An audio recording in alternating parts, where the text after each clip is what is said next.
Redzamības kods būs ideāls tev, ja tu vēl neesi sākusi veidot saturu. Tev vienkārši ir ļoti haotisks saturs, un tev trūkst virziena. Šī ir sava veida stratēģija, kas izskaidros dažādus elementus. Gan kā tev ģērbties, kā tev izskatīties, kādā valodā runāt, latviski, angliski, pieklājīgi, profesionāls terminus izmantot vai tieši vienkāršā valodā runāt.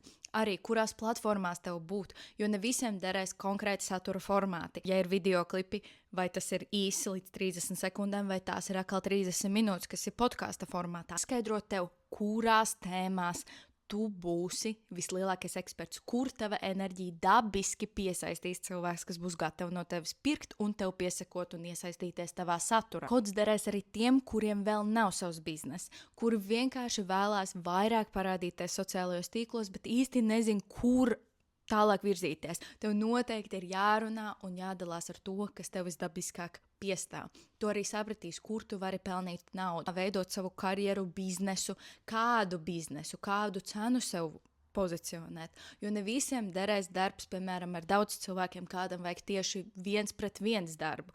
Un tev būs uzreiz skaidrība, kādus produktus, pakalpojumus piedāvāt saviem klientiem, saviem sekotājiem. Ir kā virziens, lai saprastu, kur tev tālāk virzieties, kas tu esi un kur tu vari vislabāk izmantot savus talantus.